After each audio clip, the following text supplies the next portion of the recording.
I have a question.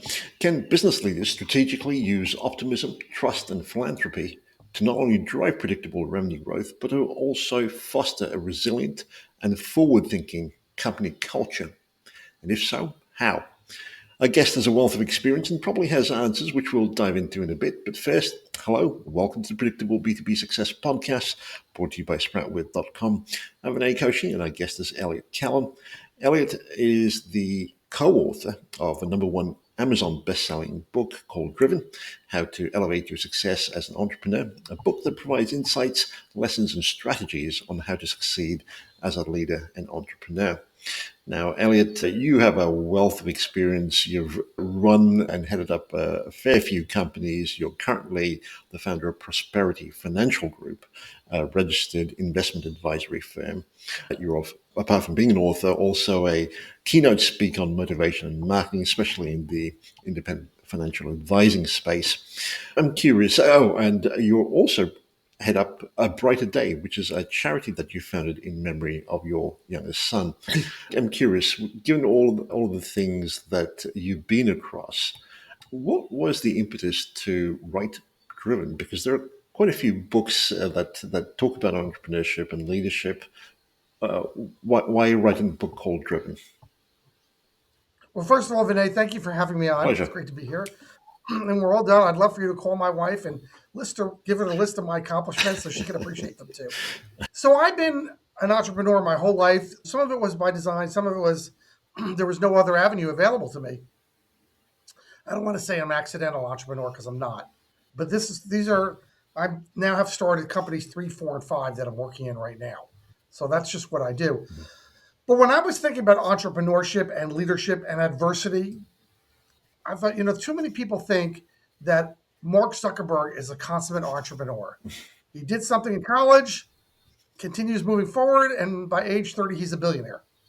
And so many people have this unrealistic expectation that, I'll do this in 5 years from now, I'll sell it or go public, I'll cash out with a few $1 billion, and by age 35 or 50, I'm done and sitting on my own personal island.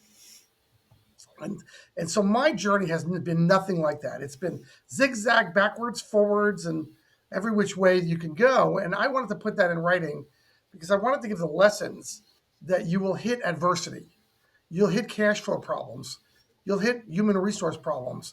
Your leadership qualities, which are so important as an entrepreneur, are going to be challenged. You can't just be a good engineer or somebody good at that. You need to be a leader of your organization as well. And that's why I created the book Driven by Elliot Kallen, because I wanted people to know that it's okay to not have a straight line in life. It's just not always okay to quit. Brilliant. And given your life experiences and experiences as a leader and an entrepreneur, what would you say is your personal area of strength?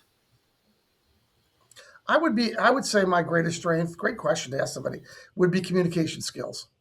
Now, I'm not sure my whole staff would agree with you, but I do know that I pride myself in being maybe too much of a communicator, sharing things, sharing ideas, sharing feelings, and being empathetic enough to listen to other points of view. Mm-hmm. And a good leader is empathetic. We think of leadership as today and as politicians. They're some of the least empathetic people on earth because they feel they have only the correct opinion. And as a good business leader, if you think you have the only correct opinion, then you're going to end up working all by yourself in an executive suite because no one is going to want to be in the same room as you. Mm-hmm. You've got to listen to other ideas because you have your strengths. Your strengths might be marketing or finance or bank relations or customer relations. And you have these amazing weaknesses and gaps in your personality that you need to hire people to handle. And that's amazing if you can think about it in those terms. In that area of strength, what would you say is something that businesses, I'm asking you to elaborate on what you've just shared with us, but what would you say is something that businesses don't know but should? So most of us think that we're better than we are. Mm-hmm. That's a human trait. We're skinnier than we are, we're better looking than we are, and we're better in business than we really are. It's just how we look at ourselves in the mirror. Mm-hmm. In different forms. And maybe that's really healthy to have a good ego. I don't want to say, that's not healthy. But if you could look in a mirror and not overestimate your talent, but look in the mirror and say, you know what I'm really good at? I am really good at driving the customer experience. I am really good at marketing and finding new customers, but I need help on customer experience because I can get them in the front door, but I'm losing them out the back door. I'm really good at financing and making sure that everything's on budget and doing well, but I stink when it comes to marketing our products. If you can accept the fact that you have one great strength and not 11, and then it goes down from there, then you will find people to surround yourself with your brain trust, your hiring trust, that can, and you could help you build a business based on that. Hmm. And then when it comes to financing and human resources, you won't be making these big mistakes that put you out of business or put you in front of a judge. I'd love to get into that in a bit, but I'm also curious, how has maintaining an optimistic outlook influenced your journey, especially as you make business decisions and outcomes? So, Vinay, I'm really fortunate that I came from a family of that had a very adversarial youth, but had an amazingly optimistic point of view, which you learn. You know, we all give kids shtick. We give them stuff. And so my parents imparted this is they imparted plenty of stuff they wish they didn't. And so did I to my kids. But they did. And so here's what happened. My dad was a World War II greatest generation person. He talked about it. He talked about the importance of charity and taking care of family and doing charity because it's the right thing to do. And then he was a small business owner. I don't think he ever made more than $40,000 a year, but I grew up in a loving household and didn't really want for anything. And my mother was an Auschwitz concentration camp survivor, the most negative place you could be probably on earth between 1941 and 1945. Yet when she came out of there, she constantly reminded her children that tomorrow can be better than yesterday. And you could do better at it also. You could do better tomorrow than yesterday. So between that, talking of my dad in my left ear and talking of my mom in my right ear, I call those schizophrenic voices here. I'm hearing voices. But between that, it gave me the feeling like I can do so much and feel good about doing it. And if I get knocked down, which you do as an entrepreneur, and I get my nose bloodied and I fall on the canvas in a boxing match of life, I can get back up. Even though I might still get knocked down again, but I can get back up because tomorrow is going to be better than yesterday. It's an attitude thing. Certainly, and an incredible household environment to grow up in, I would imagine. With you talked about your dad talking about not just being an entrepreneur, but also really advocating to invest in charities. That's not something that most people would draw a line between entrepreneurship and philanthropy. How have you logically connected the dots between the two? And can you explain why it makes sense? So thank you. I have always been somebody who's given time and money to charity. I believe in that. I've believed in it from the time I graduated college. And even in college, we gave time to charities and helped out kids and, you know, youth that needed help. It's always been primarily children based. I've been president of Boys and Girls Club here. I've been president of or on a board of American Cancer on a local way and different youth programs throughout my whole life, including from high school on. So I loved youth charities forever. I never expected that I would create a youth charity, a foundation that we've created. And that's, if I could talk about it for a moment, Sure. that's what I mean by as an entrepreneur, you're going to face adversity. I can't imagine outside of running out of money, going bankrupt, or maybe having cancer. I can't imagine a worse adversity or more challenging adversity than having your son commit suicide because the guilt and the remorse that you feel is just doesn't go away. Mm. It eats you up. It can be insidious. So I've had to work my way through that with my business. And for the charity, I knew from a suicide note to us that we wanted to make a difference. And so on the plane ride home from Montana, with his body under the plane, I already began to form the charitable foundation that was going to become a brighter day that we have today.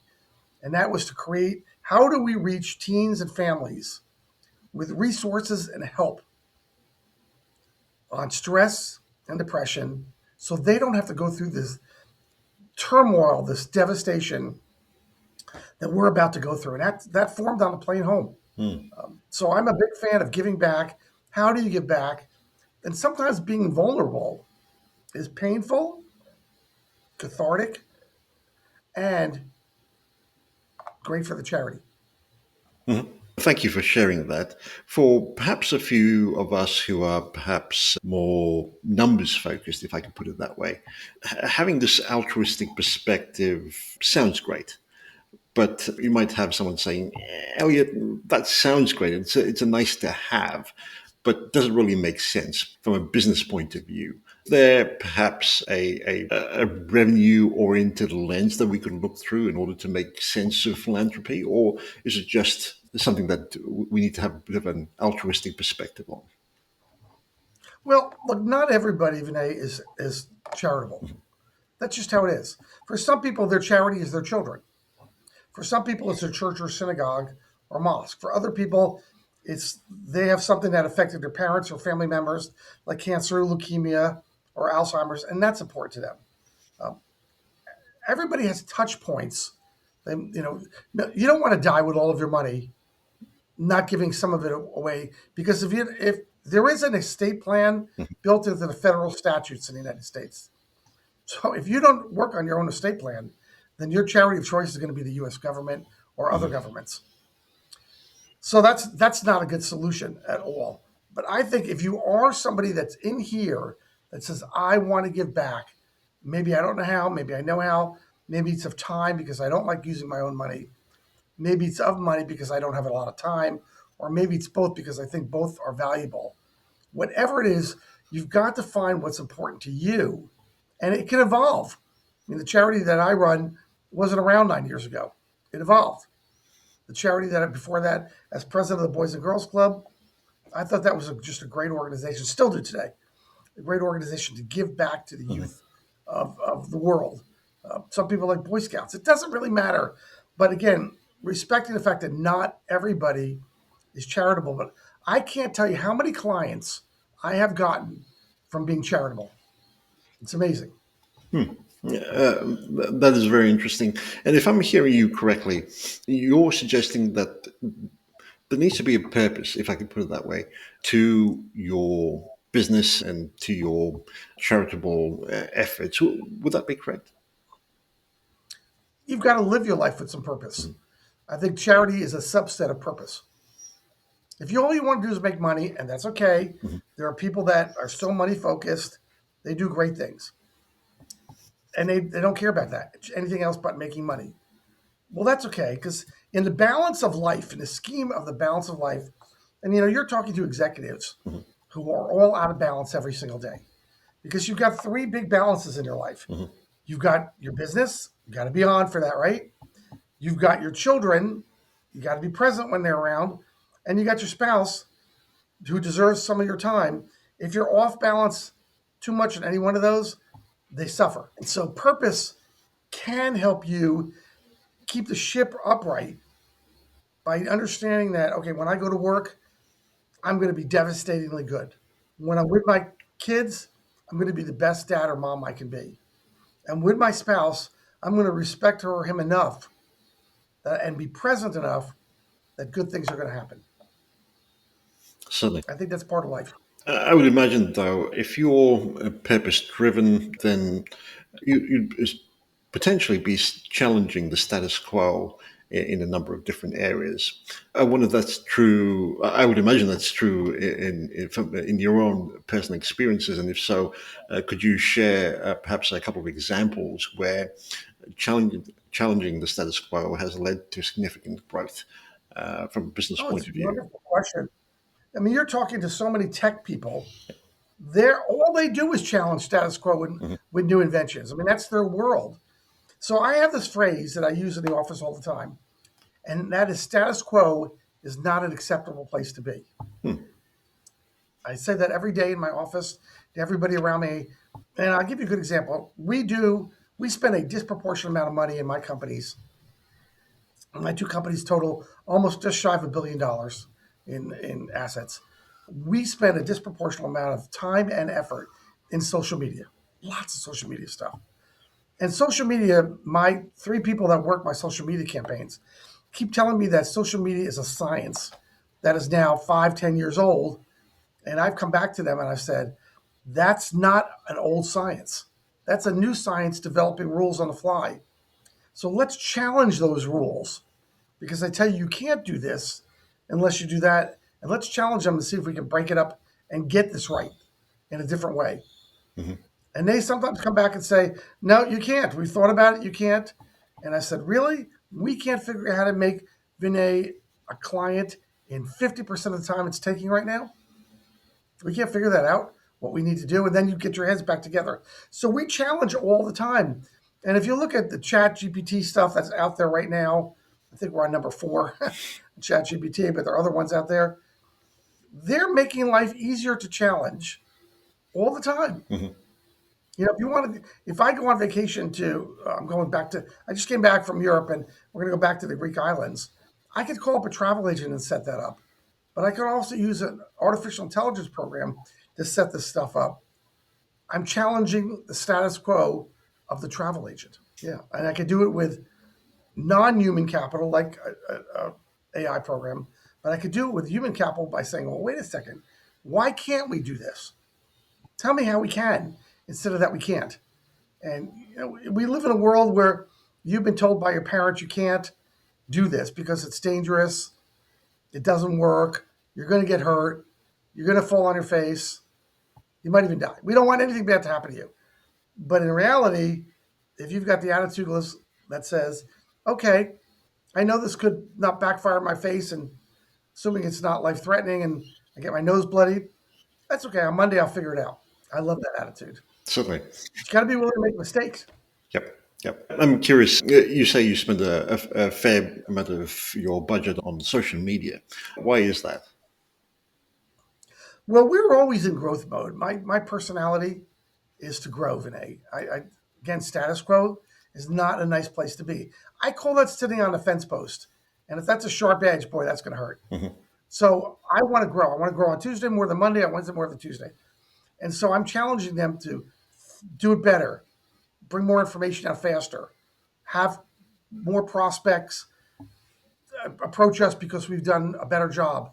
We're on Comcast TV all the time. We want you to see us because we want you to wake up and say, that's how I want to do business with. Mm-hmm.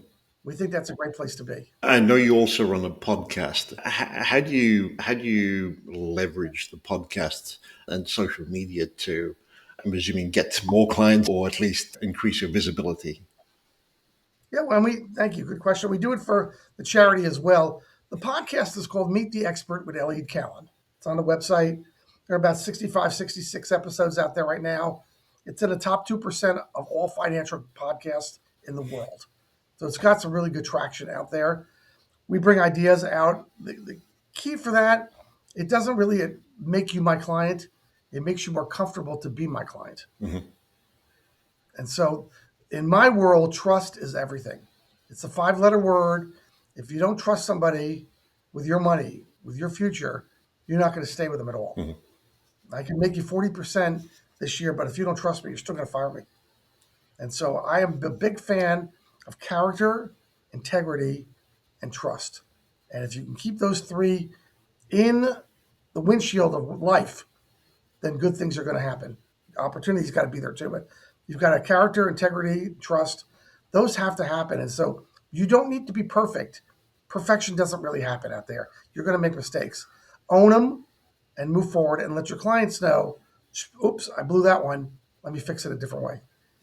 That's very interesting. I would imagine character and integrity are certainly characteristics that someone needs to want to possess and perhaps work on.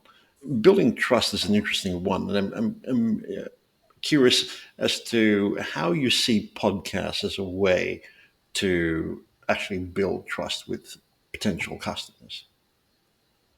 I think what it does, I think the podcast industry, which is really young and very difficult to monetize for every podcaster, mm-hmm. except for maybe the top 10 in the United States, probably no one's really making any money in podcasting.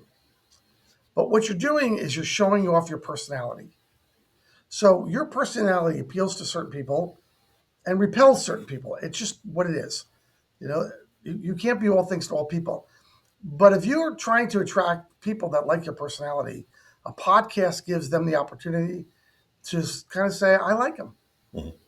right? And frankly, if he doesn't like you or she doesn't like you from your podcast, it's good to get that over with early. Mhm. So they're not going to like you in 6 months either.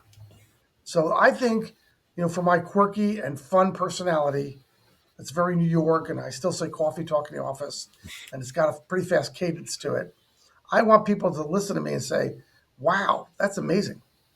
That's really important to me. Thank you for sharing that, because you've put it very succinctly what I often tell people with regards to podcasts. So thank you for that. I'd imagine that with social media, and you mentioned AI as well, ChatGPT specifically, that you're having to deal with this constant evolution of technology as well. Apart from asking your team to not accept the status quo, are there other strategies that you're bringing to the game, so to speak, to remain agile, especially in the face of the unknown and uncertainty? So, another great question. So, my world of investments, especially today, is super volatile. And for a lot of people, they can't sleep at night. It's too volatile for them. Hmm. So we realized that communication here is the key, good quality communication. So we write newsletters. I write one. I have a writer on staff. We use Chat GPT to kind of help us through this process of what do people want to hear? What's the chatter on the internet that people are worried about? So today, it's been a 10 days of volatility in the US stock market. People are worried that their money's going to go to zero. So I created a newsletter to prove that doesn't happen. Of course, no one has a crystal ball, but to do that and to develop questions. So now I can come up and put a 4-minute video together and say, these are the three most important questions or issues that people are having in today's volatility. And boom, let's address them.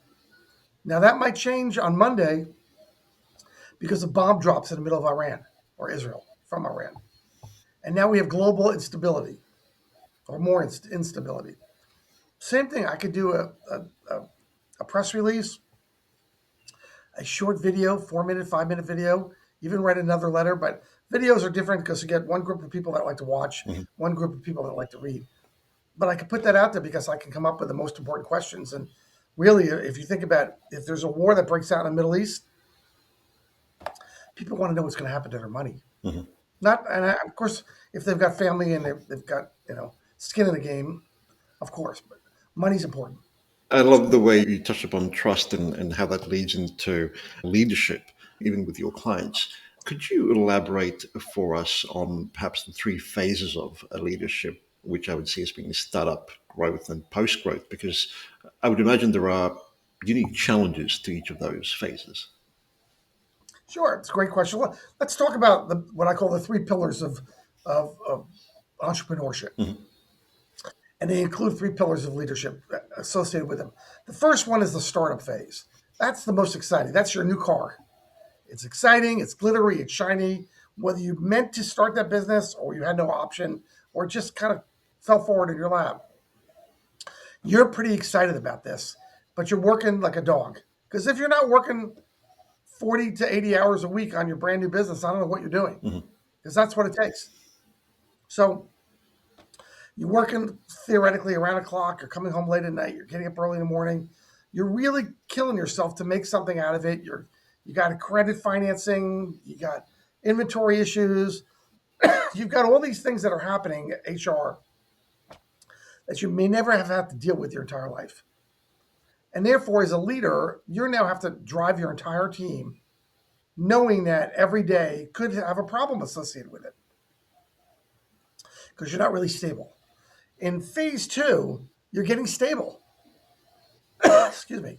You're getting stable here. You're starting to get some money in your pocket. It's feeling good. Your kids are going to college and you've been able to pay for it.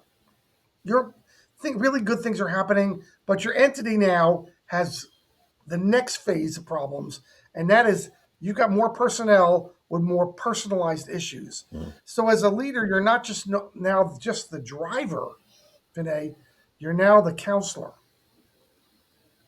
You've got to keep these horses pulling in the right direction. Mm. And they all have different personalities, different style of leadership. Still need to be you, but different style.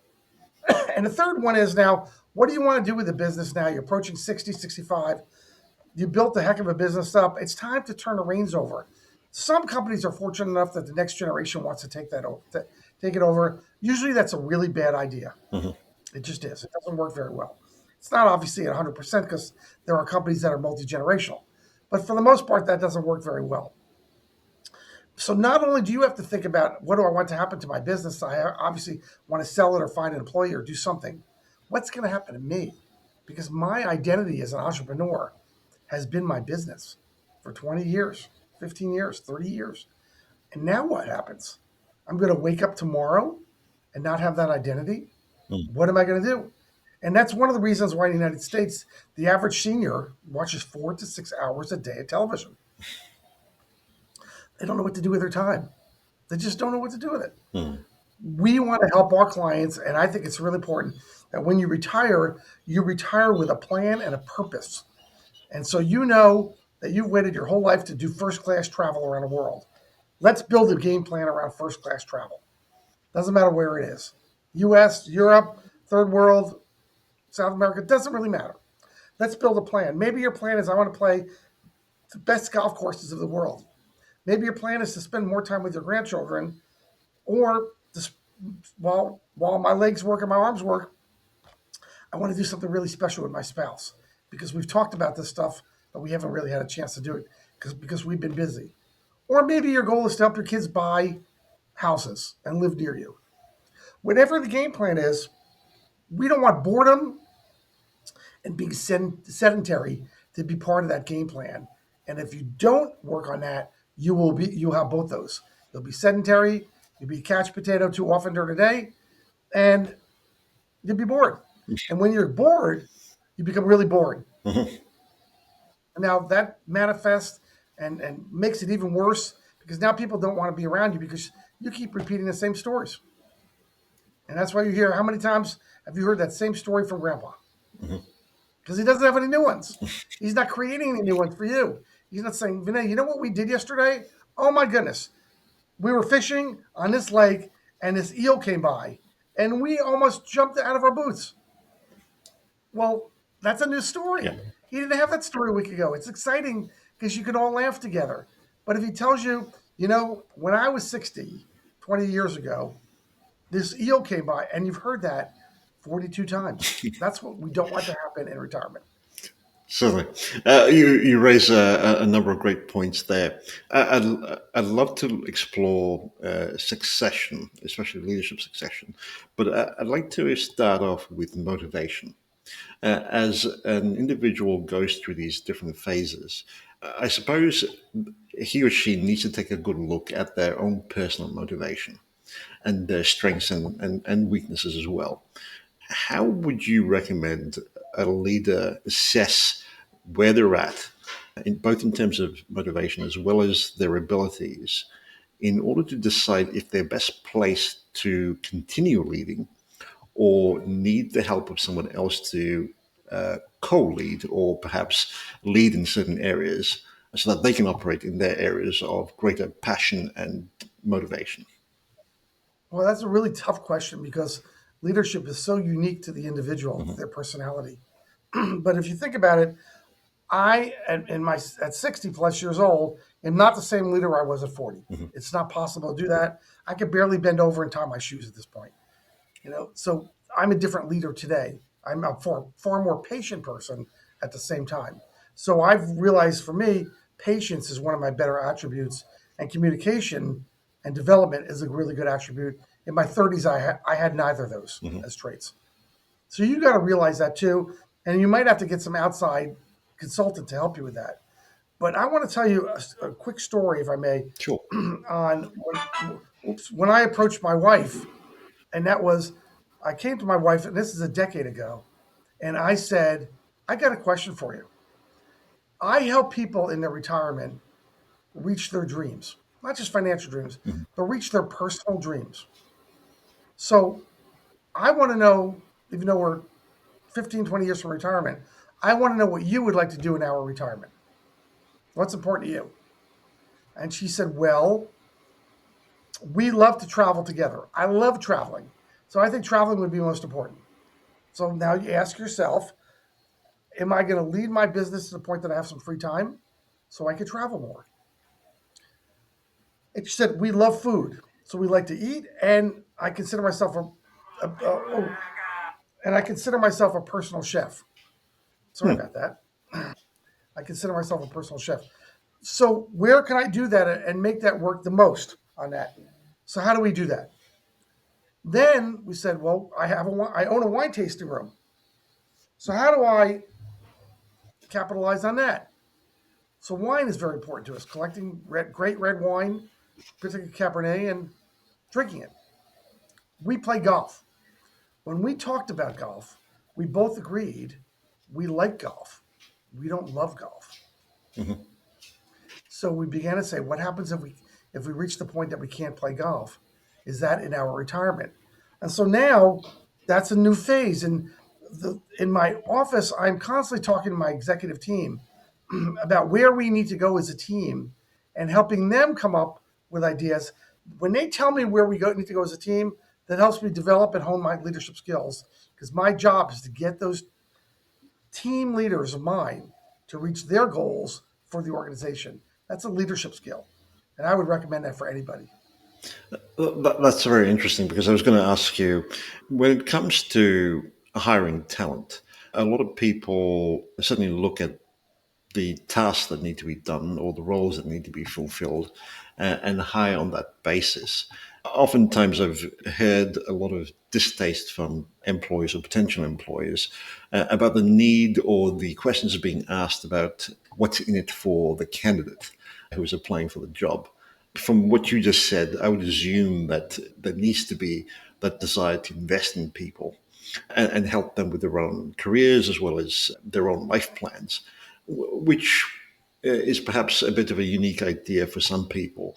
But I wonder if you could elaborate on that, especially with the view of succession planning. So it's a really interesting comment you just made because we live in a country that's split between the generations. The people that are 45, they have an element of loyalty about them that I want to work for an organization, be part of something that's really going somewhere that I can hang my shingle to. And if it doesn't work, it doesn't work. And if I need to move on, I'll move on. But I don't want to be temporary. I don't want to be here 2 years or 5 years. Some people always have that Mhm. temporary feel, but a lot of them say, I want to be here for a while. It's a really good organization. As a leader, I've got to understand that. Where do you want this to go? You're not a mind reader. You got to ask the question: what role would you like to play in 5 years in this organization? And if they say to you, none, I don't last the jobs for 5 years. Mhm. That'll tell you something too. But the people that are kind of the younger generation, forget the Z's and the X's and the Y's, all that stuff, but younger, there's no sense of loyalty anymore. So some people can be loyal, the minority, excuse me, but the majority of them have told you, look, if you pay me competitively and you give me an exciting job and you give me great raises, I'm going to stay here until somebody gives me a better job and bigger money. And if that's the case, then I know that I only have you for a limited amount of time and that your vesting in my company is really limited. Mhm. And don't be afraid as a leader to say, well, let me ask you a question. Are you going to stay here so you can develop and become something incredible over the next 5 to 10 years? Or are you going to stay here until you have a next opportunity and leave? And he said, and it's okay to be honest with me because I could deal with either. And maybe they will be honest and maybe they won't. I get they might want to protect their own position there. But if they're honest with you and say, look, this is a stepping stone to my career, my first loyalty is to my family, not to my employer. And if I need to make more money for my family, then I'm going to do that. I think you just learned something about that person. Mhm. Doesn't mean they can't work for you, and doesn't mean you can't in a good way exploit their skills to help the organization. And just remember that you don't have this employee for the long term unless something changes. So when you're going to invest more and more money into this person, the last thing you want is to say, I've invested so much time and money into Vinay, and now he left just for $10,000 more. I'm hurt. I'm really hurt. Mhm. What a waste of my time. That's what you don't want to happen. Mhm. Is there an element of branding that you find most organizations overlook or perhaps don't really invest in? And talking about that aspect of branding, which should occur internally within the organization as opposed to just the external pieces.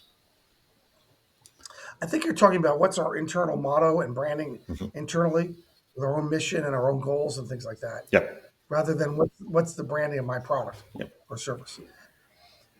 Boy, that's another great thing to do. In MBA schools or B schools, they have been teaching for a really long time mission, goals, all that stuff on one page and so forth. And they forgot about communication. They just thought, well, if we just print all these things up and we put them on a front wall behind a receptionist desk, that we're just all going to be on the same page. And that's not true at all, Mhm. because that comes with communication. And so I have a really good friend of mine. It's a $5 billion company, and he hired this consulting firm to come in, and they said, you know what we're going to do? We're going to find out how many people are on the same page of having the goals of the company that you as CEO have articulated. He said, well, that's easy. Probably 80 or 90% are just going to repeat what I just said.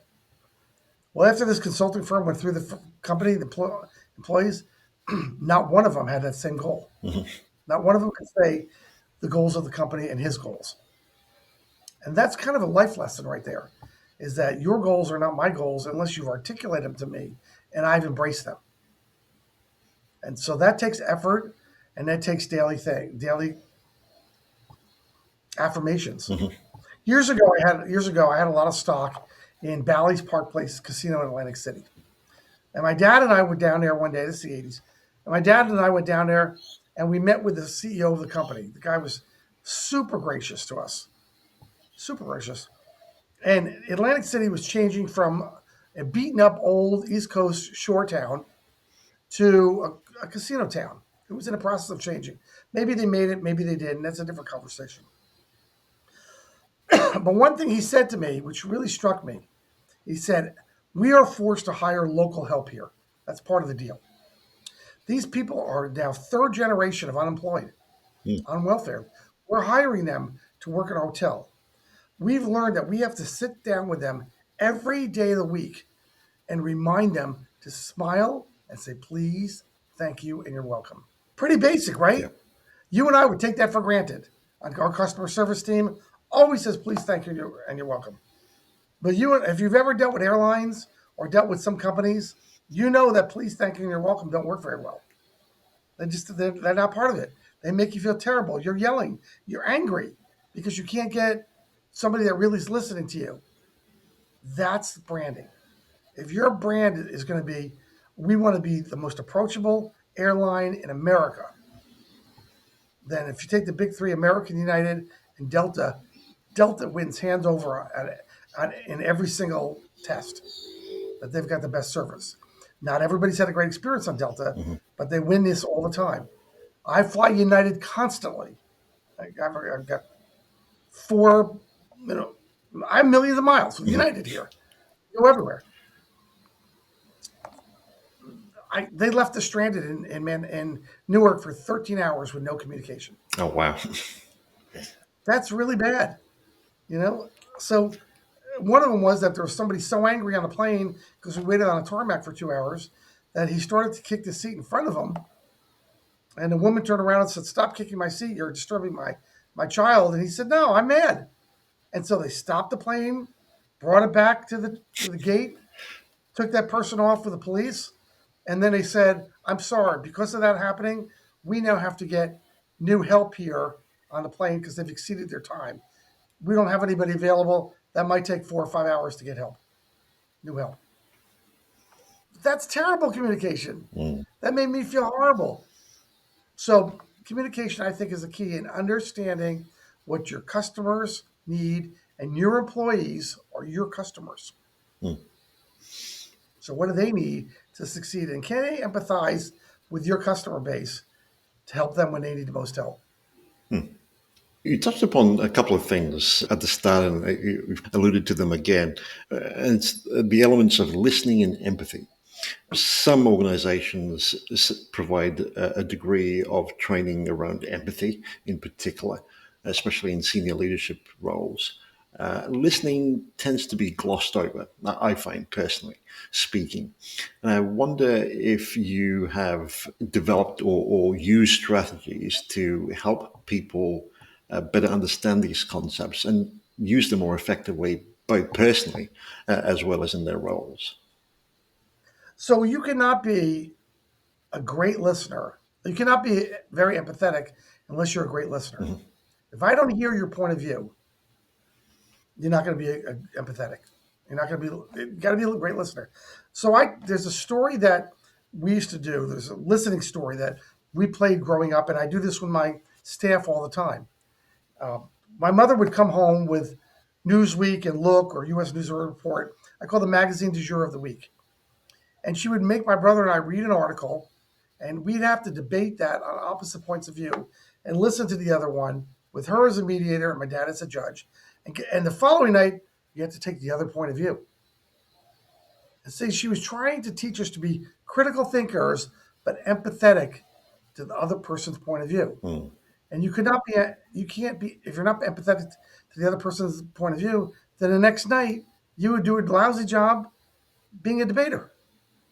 And so when we sit around our table here and we talk about the problems and the challenges, I try to get people to just stop talking and let one person give their point of view, stop, digest. Now let's talk about that. Is that a valid point of view that we should be taking into account every day? Mm. And that reimburses as a leader to them that they're important to the organization, but also that their opinion matters. And if their opinion is wrong, then let's articulate it to that person in a non-hurtful way, which doesn't always happen, in a non-hurtful way, so they can know that next time, just because you brought this up and it was not correct, doesn't mean you shouldn't continue bringing up new ideas. Mhm. Uh, That's hard. It's pretty challenging now. how does this play out practically within your organization? Every week we have a meeting just on new ideas, things that we could be trying that we've never tried before. And 9 out of 10 ideas are dumb. Mhm. But I tell everybody, none of these are dumb. We just can't use them right now. They're either ahead of the time or they don't fit our model, what we're trying to do. Mhm. But I want to learn to do things that are brand new and cutting edge, whether it be social media or marketing or finance or customer relations. What's going to help us do better in the marketplace? And you can't do that unless you allow people to voice freely their opinion and be wrong and be rewarded for being wrong there too. Mm. Certainly. I'm just doing a quick time check here. Community engagement. You've certainly touched upon it with social media. You've got your philanthropy organizations and involvement there. Obviously, having a strong presence in the community is important to you.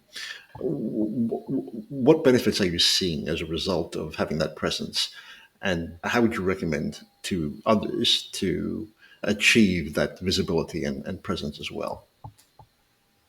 I think there are two really effective ways to get in the community, maybe three effective ways that have worked for us. Mhm. You can go and attend a lot of events that are community based events. There are dinners, there are meetings, there are chambers, your local town is having a 25th anniversary party. That's a great way to get out there. You should be doing that all the Mhm. time. You can also have a charity that's community based charity. So people know that you give back on a regular basis. That's the second way of doing it. And the third way of doing it is volunteering for something that's community based. That's another great thing to be a volunteer. I think those are really effective ways to get your name out there on a regular basis. There was a gentleman I knew. He used to be the CEO of the New Jersey's second largest law firm. Short guy, and he used to say he's out 6 to 7 nights a week with his spouse attending events Hmm. because that's how he gets his name out there. So he went to a party a long time ago. He went to a party when Marcos was still the president of the Philippines. If you remember, Marcos was Mhm. ousted at the Philippines. And he went to that party, and there was a man there, and he got into a conversation with him all about the Philippines, what's going on, the politics. They had to spend an hour and a half just talking about local politics of which he knew very little about the Philippines. And so they were going to let his brother-in-law out of prison, Aquino, to become the new, Marcos was now out, let him become the new president of Philippines, and he was killed on the tarmac, on getting off the plane, shot to death. And it's his wife that became the president of the Philippines. And so when they made a decision that they now wanted to recoup all these finances that had been stolen from their country, the lawyer partner was talking to that man at the party for so long. Turns out he was the brother of the wife. So he was the gentleman who was killed, that's his brother-in-law. And he turned to his sister and he said, the only person that we should have representing us is this law firm in New Jersey, because I trust him. That was getting out in the community. And they made millions and millions of dollars, collected billions, and made millions of dollars for the firm and for themselves because they were at the right time at the right place, getting to know somebody and being a good listener. Brilliant. Thank you for that. I'm looking to wrap up here. So, in this intersection of optimism, trust, and philanthropy, as you hear from other leaders and observe them as well, are there perhaps a couple of aspects that you find doesn't get talked about very much or glossed over? If so, what would they be? I would say corporate and personal innovation gets glossed over way too much. I don't think we take into account that you, Vinay, as an individual can grow, whether you grow internally to become smarter and better at what you do, or externally by going to conferences and walking on fire and getting these skills that you didn't have. If we can encourage you to grow, you're going to feel a sense of loyalty to the organization, but you're going to be better at doing everything. And your confidence level is going to shoot through the roof. So I would say that as a leader, something that we can all do is to help our people grow to another level if they want to so grow. Brilliant. And thank you for that. If you were listening to this episode, what would you say would be your top takeaway? It's another good question. I would say I just heard from a man that where character and integrity have been exuded forward, that he gives back on a regular basis, and he still drives success and listens to his people. Certainly. That would be what I would give. Brilliant. And the book Driven, I'm assuming it's available on Amazon, but if listeners are also interested in finding out more or connecting with you, where would you recommend they head to? It's called Driven by Elliot Kallen because there are too many books with the word driven. I couldn't trademark that. So you got to put my name in there. All right. So if they want to reach me, let me give you the website. It's prosperityfinancialgroup.com. The charity is abrighterday.info. I'm at Elliot, Elliot, 2 L's and 1 T, at prosperityfinancialgroup.com. And my desk number is 925-314-8503 in California. No worries. And is there a social media handle platform that you prefer? I'm assuming it would be LinkedIn, given the space that you're We're on LinkedIn, Facebook, and Instagram, all three. Okay, brilliant. Any way you want to reach me, you could do it all three ways. No worries. We'll include links to that in the show notes. Elliot, this has been terrific. Thank you so much for doing this. Thanks for having me on. It's been great.